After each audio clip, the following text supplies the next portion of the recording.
ครับพอสได้เนาะระดับ80%เนาะเป็นนี่เนาะมันก็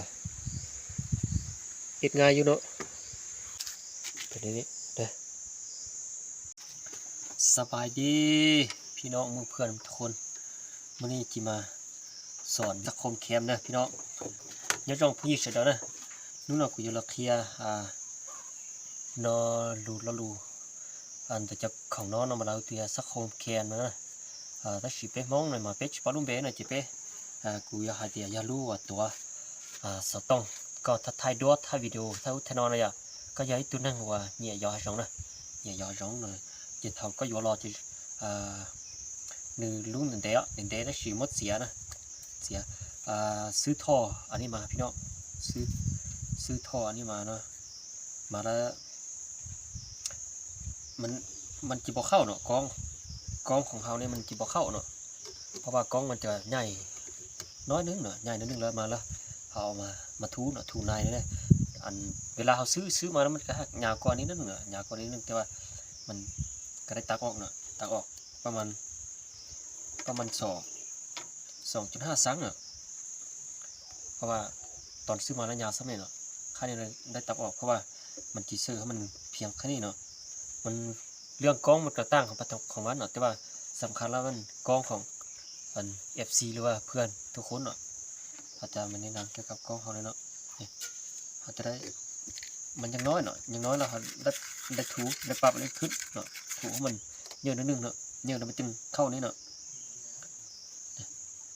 พอดีสุกเข้านี่เลยเนาะพี่เนาะ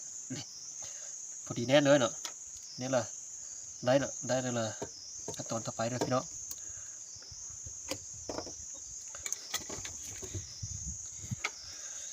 ตอนต่อไปแล้วมันประเภทนี้เนาะ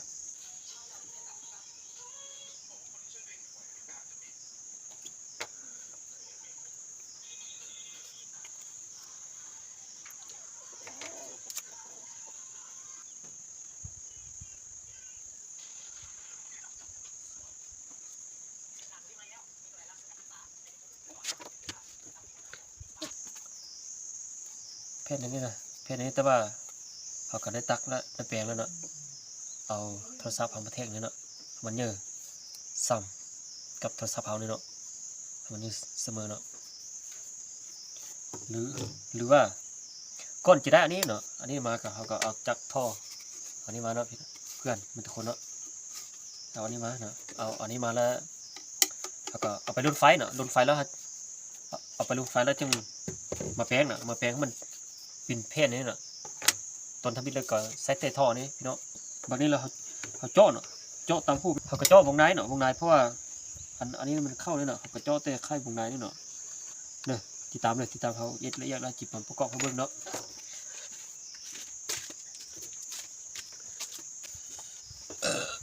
เนี่ยเพื่อนทุกคนเนาะเขาจะเจาะได้ไหมนี่เนาะเจาะได้เลยเอาท่อนี่เนาะท่อนี้มันมาซุปเสือนี่เนาะพี่น้องเพื่อนทุกคนเนาะเนี่ยซุปเข้ามันขับพอดีนี่เนาะคันลมหลายมันก็บ่ได้เนาะนี่เป็นนี้เนาะแล้วข้อต่ออันนี้อักอันนี้เพื่อมันเน้นเนาะอันนี้จับเพื่อมันเน้นได้เนาะนี่เนาะมันอยู่ในสภาพนี้เนาะอยู่ในสภาพนี้เลยอันนี้เลยก็อิงใส่ผู้มากเนาะผู้จีแต่งอะไรก็ได้เนาะจีแต่งเนาะบางคนแล้วเขาก็แต่งคืนนี้เนาะหรือว่าบางคนเขาก็แต่งอะไรก็ได้เนาะเอาแต่เจ้ามากรถเนาะจีแต่งก็เนาะแต่งแล้วจึงจะมาประกอบให้เบิ่งเนาะจีแต่งตามนี้เลยเพื่อนทุนนะแต่เอานี้เอาเนาะพี่น้องเอ้ยเพื่อน FC ทุกคนอันนี้แต่งมาได้เนาะแต่งแล้วเนาะแต่ง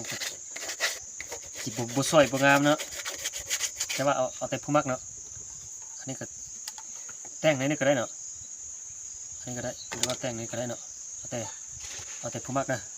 เพื่อนทุกคนนะเอานี่เนาะมาเอาซุปเข้าก่อนเนาะเนี่ยอันนี้มัน อันนี้ก็พอดีนะเนาะนี่เนาะอยู่ในจังหวะนี้เนาะเบิ่งเด้อสาธิตน้อยนึงให้เบิ่งเด้อนี่สุกเข้านี่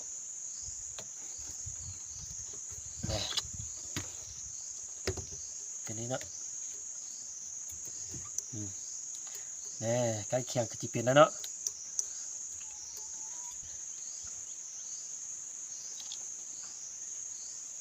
ใกล้เคียงแล้วเนาะมาแล้วทดสอบวางอย่างนี้เลยเนาะทดสอบแล้วอยู่ในมุมนี้แล้วเนาะจับนี้เนาะห้ามบางนี้เนาะอันนี้นี่แจ็คซอกซื้อตามห้านเนาะตามห้านที่ว่าเขาขายโทรศัพท์เนาะอันนี้มันบนจับโทรศัพท์ซื้อเนาะเอามามาร์กแล้วเนาะนี่ให้มันก็จะอยู่เป็นนี้เนาะมันจะจับโทรศัพท์นี้เนาะนี่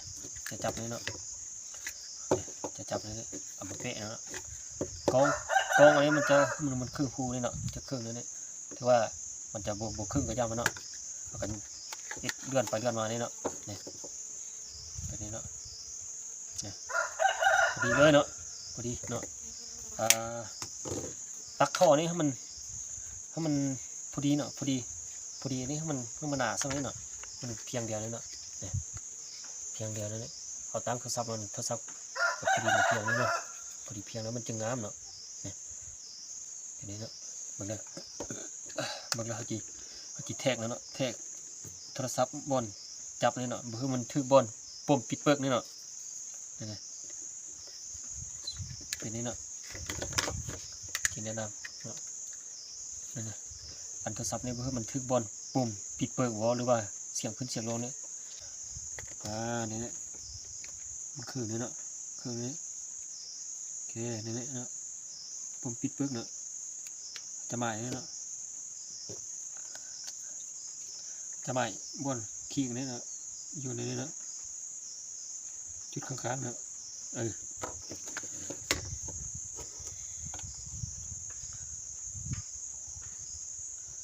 จะอยู่ในนี้นะ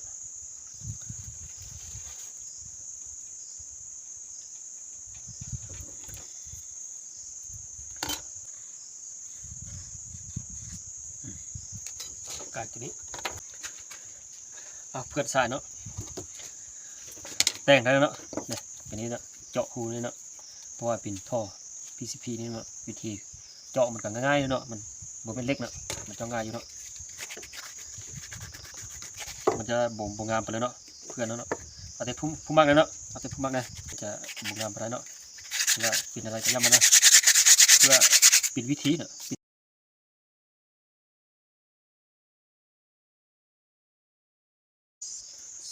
ซื้องบนี้มาก็เพียงแต่10,000เนาะ10,000ก็ได้แล้วเนาะนี่เป็นนี้เนาะแบบนี้เนาะนี่มันดูน้ำตะลักมันจะมีแต่นี้เนาะนอกอันนี้มันจะน้อยเนาะแต่ว่าเขามาแล้วก็แป้งเนาะตามธรรมดาเขาซื้อตามตลาดมาแล้วมันจะบ่มีเนาะนอกเยอะเลยเนาะมีแต่นอกน้อยเนาะแต่ว่าก็เขาก็แป้งเอานึงเนาะเป็นนี้เนาะเสร็จเลยหมดตลาดเลยเนาะ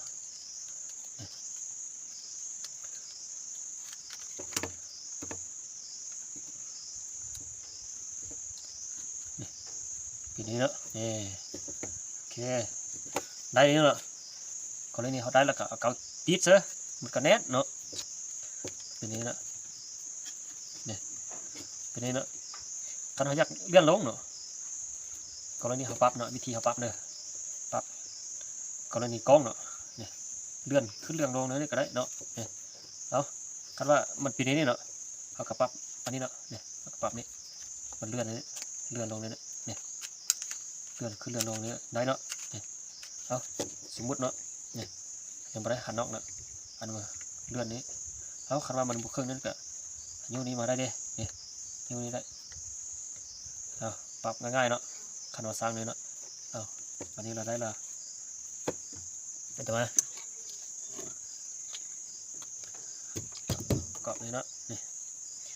ให้เป็นงบน้อยเนาะงบประมาณที่ว่าน้อยบัตรซื้อตลาดเนาะนี่ปีนี้เนาะเพื่อนเนาะจะรีวิวเกี่ยวกับการส่องกล้องนี่เบิ่งเนาะนี่ปีนี้เนาะ แต่ว่าตอนนี้ยังบ่แน่นเพราะว่ายังบ่ได้เอาเกายอกนี่เนาะเกายอกคักๆติดคักๆอ่ะได้เนาะมันเป็นนี้เนาะมันจะอยู่ในสภาพนี้เนาะเนาะจะแนะนำในนี้เนาะมันจะอยู่ในสภาพนี้เนาะเป็นนี้เนาะ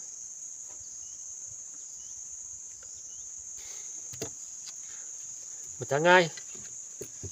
มันก็บ่ยากเนาะมันก็บ่ยากมันก็ง่าย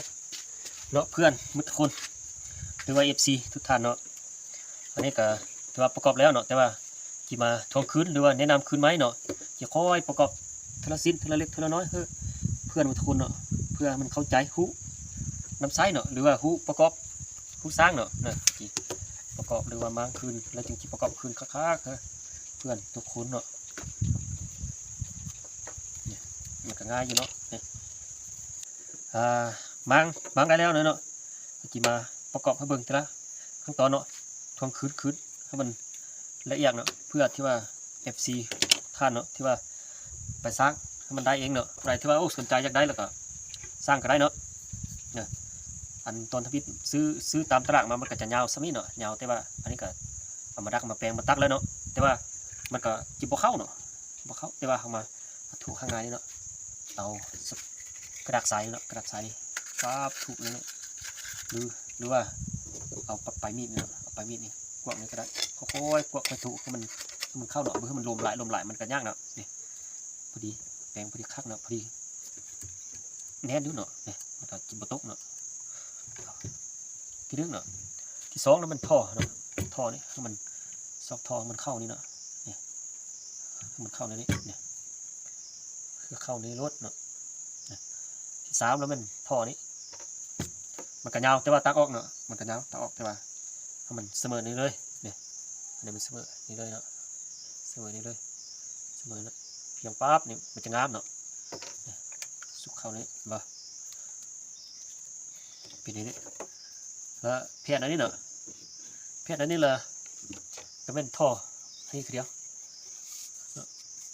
ท่อรุ่นเนื้อนี่ท่อรุ่นเนื้อเราไปรุ่นไฟเนาะไปรุ่นไฟละจึงมาแปลงมันปิ่นแผ่นเนาะปิ่นแผ่นมันเรียบดีนี่เนาะตอนทวิตก็มันเอาท่อนี้คือเดียวเนาะเอาท่อเยอะนี่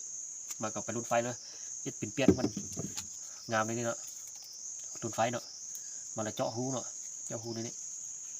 ตอนทวิตแล้วก็เอาอันนี้เนาะแทกนี่แทกแล้วก็เอาฝุ่นนี่เนาะขีดตามนี่เลยตามหมายเนาะจึงเจาะหูเจาะหูได้แล้วก็วันนี้ละมาประกอบเลยเนาะเจาะหูได้แล้วก็มาเข้าในนี้นี่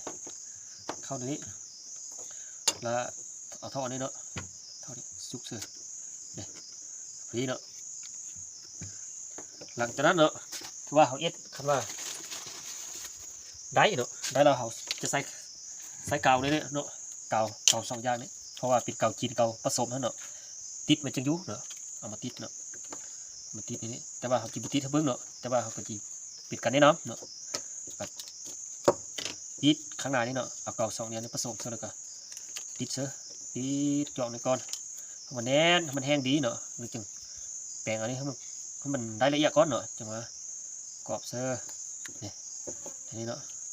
กาวติดเสือสองอย่างนี่เนาะผสมเสือแล้วติดจอกเสือเอาอันนี้ปกนี่เสือเนาะมาแล้วก็กาวติดจับให้มันแน่นเนาะแบบนี้มันได้แน่นแล้วเนาะได้ละเอียดแล้วมาจึงเอาอันนี้เนาะมาประกอบเสือแต่ว่าก้อนเขาจีเจาะหูอันนี้เนาะเขาต้องอันนั้นเอาโทรศัพท์เขานี่เนาะมาแทกนี่ก่อนเพื่อที่ว่าอันนี้เพื่อมันถึงบนปุ่มปิดเปิกหรือว่าเลื่อนขึ้นเลื่อนลงบ่เลื่อนเสียงขึ้นเสียงลงเนาะอันนี้เนาะเพื่อมันถึงนี้เนาะให้มันอยู่ในระดับนี้เขาก็จึงมาแทกในนี้เนาะนี่มาครึ่งในนี้เนาะครึ่งในนี้ครึ่งอันนี้ครึ่งนี้แล้วกองโทรศัพท์นี่เนาะให้มันครึ่งหูนี้เนาะครึ่งหูนี้อันนั้นว่าเรื่องที่ว่าเขาเลื่อนขึ้นเลื่อนลงนี่มันก็เป็นวิธีง่ายอยู่เนาะอันนี้บุถึงแล้วก็เลื่อนเลยนี่ยาวขึ้นแล้วก็เลื่อนเข้าเลื่อนลงนะมันก็ง่ายอยู่เนาะนี่เอาเลื่อนซับขึ้นอ่ะนี่ก็เลื่อนได้เนาะมันอยู่ในมุมนี้แล้วเนาะได้แล้วก็หาน็อกขึ้นนี่หาน็อกนี้ให้แน่นๆเนาะแน่นมันบุถึงเนาะดึงขึ้นดึงลงง่ายอยู่ พื่อนโทรเนาะง่ายอยู่เนี่ยได้เนาะมันจะอยู่ในสภาพนี้เนาะบางนี้ได้แล้วเขาจึงมาเวลาที่เขาจะถ่ายคลิปจะไปเลาะยิงซักเนาะจะสุกเข้านี่เลยเนี่ยเดี๋ยวนี้เนาะแต่ว่าอันนี้มันบริติดเกาเนาะมันบริติดเกามันก็จะบนแน่เนาะเนี่ยมันจะอยู่ในสภาพนี้เนาะมันอยู่ในสภาพนี้จะน้อยจะรีวิวให้เบิ่งเด้อเกี่ยวกับเรื่องติดสกองเนาะมันทรงนี้เนาะเนี่ยมันจะอยู่ในสภาพนี้เนาะเนี่ยมันก็ง่ายอยู่เอาเพื่อนทุกคนเนาะอันจะมาปรับให้เบิ่งนะปรับให้เบิ่งเนาะแต่ว่าจะปรับอันสะคมแขนก่อนเนาะแล้วจึงมาติดกล้องเสื้อจะปรับให้เบิ่งเนาะเนี่ยมันอยู่ในสภาพนี้เนาะแต่ว่ายังบ่ได้เสื้อกล้องเด้อเนาะอันนี้เนาะเอาสมมุติว่ามันบ่ครึ่ง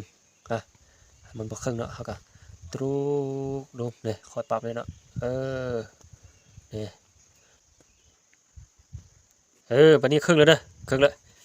เขาก็จะหันมันแน่ๆเนาะนี่จะมาติดสกองเด้อเดี๋ยวติดสกองก่อนเป็นอะไรเนาะที่ว่าน้ำซ้ายเราเป็นอะไรติดสกองก่อนเนาะนี่มันจะเห็นเลยนี่เนาะสุกเซอร์เป็นอะไรเนาะ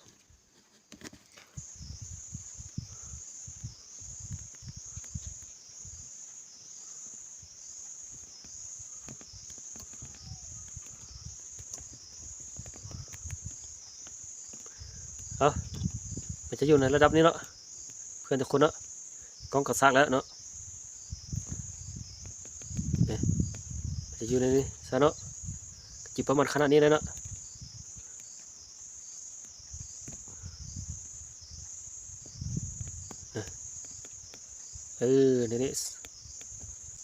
นี่ครับพอสได้เนาะระดับ80%เนาะสมัยนั้นเนาะปลดออกแล้วปีนี้เนาะจะเป็นแนะนำสมันเด้อพี่น้องเรื่องใหม่จะมาสอนใหม่เนาะเนี่ย